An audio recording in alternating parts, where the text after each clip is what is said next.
We often hear in the media in America, oh my God, Muslims, watch out. Terrorists, their religion is not like the other religion. A religion of peace? Of course not. Don't be ridiculous, right? I mean, these guys are far more inclined towards violence than other religions. Well, that's interesting. UC Berkeley political scientist M. Stephen Fish decided, hey, you know what? Why don't I check that out, see if that's true? Now, there's a lot of different ways that you can judge this, and there's a lot of different metrics you can use, but he thought, why not look at the murder rates in Muslim countries and non-Muslim countries and see how they relate? I mean, if there's something intrinsic to the religion of Islam that leads to violence, it might not just show itself in terms of terrorism or wars. And remember, it's not like the Muslims started the war in Iraq.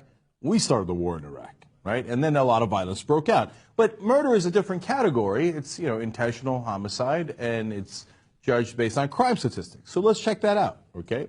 I thought that's an interesting idea. So he explains, predominantly Muslim countries average 2.4 murders per annum per 100,000 people, compared to 7.5 in non-Muslim countries. What? The percentage of the society that is made up of Muslims is an extraordinarily good predictor of a country's murder rate. So get a load of this. More Muslims equals less murder. Republicans, conservatives, all of you, everybody in the media, go ahead. This is the time when your head explodes. And not due to Muslims. No way, man, I don't believe it. Oh, facts suck. No way. I read a poll that they like to have their women's heads covered. No, yeah, okay, that's all interesting, right?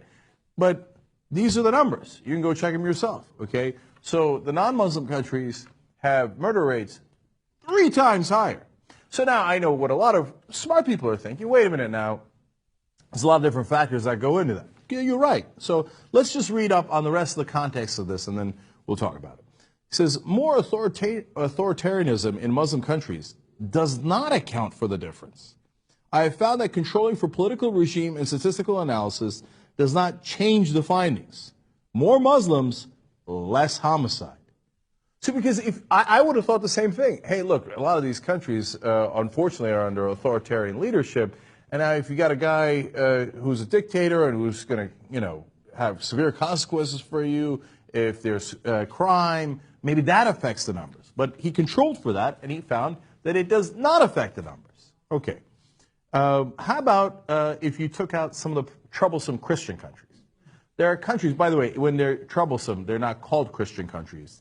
They are countries that happen to be Christian, right? But there's huge murder rates in some of those countries. So he thought of that. He said, Fish further fleshed out these findings, for example, by rerunning the numbers to exclude non-Muslim majority states with extraordinarily high murder rates. Colombia, El Salvador, Guatemala, Honduras, Jamaica, Lesotho, South Africa, and Venezuela.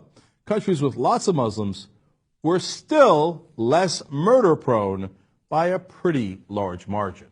Okay.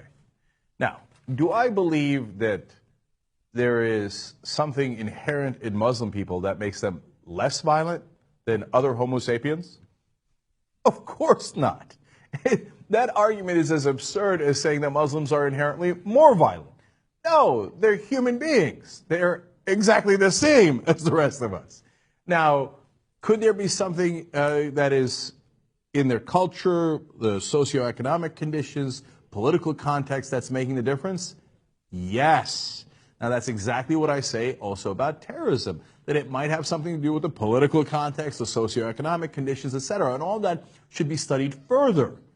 Okay, but the idea that Muslims are inherently more violent in general is counterfactual.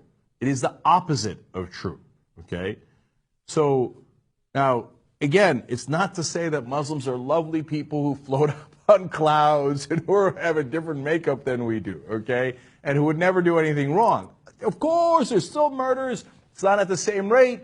And there's got to be other explanations for it. But the idea that Muslims are more violent is just not only irrational, but just simply not true. It does not comport with the facts as we have them. So for all of you guys who wanted to consider the Muslims are the worst of the worst, I guess that's a sad day for you. You'll have to go find another group to single out and go, no, but those are the really, really bad guys.